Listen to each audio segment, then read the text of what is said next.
Given my experience with polling, I wish to focus on one particular statement made by Defra which underpins this statutory instrument.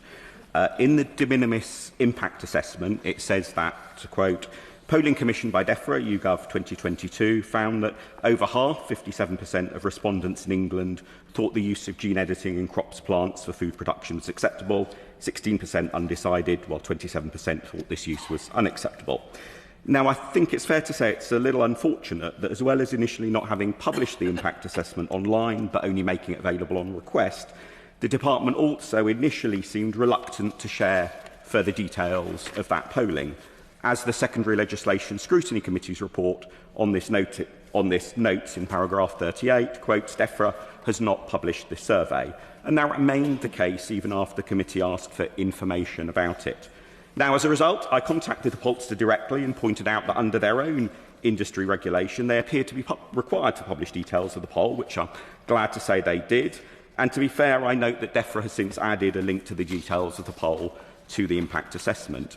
But this sequence does suggest, I think, an unfortunate reluctance to be as transparent as possible about the evidence being used for decision-making. Why should the details of a poll, paid for by the taxpayer and being used to justify legislation being put to Parliament, be obscured in that way? Moreover, now that we do have the full details of the poll, they pose further questions.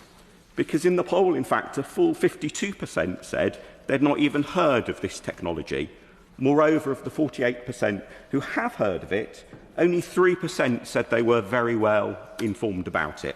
As that's 3% of the 48%, it means that overall only 1.5% said they were very well informed about the topic they were being asked to give their views on.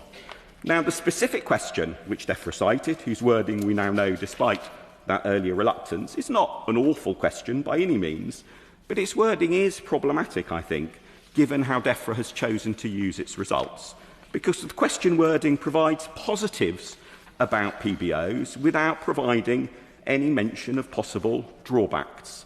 Now, there's an obvious and clear risk of skewing answers.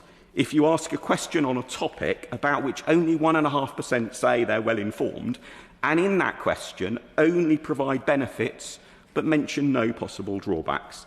I hope, therefore, that the Minister will address both these points. Firstly, why the initial reluctance to publish full details of the poll? And secondly, can I press the Minister on whether a question in a poll where only 1.5% of people say they're well informed of the topic, and with wording that only provides positives for the policy, really provides the solid evidence which the impact assessment presents it as being?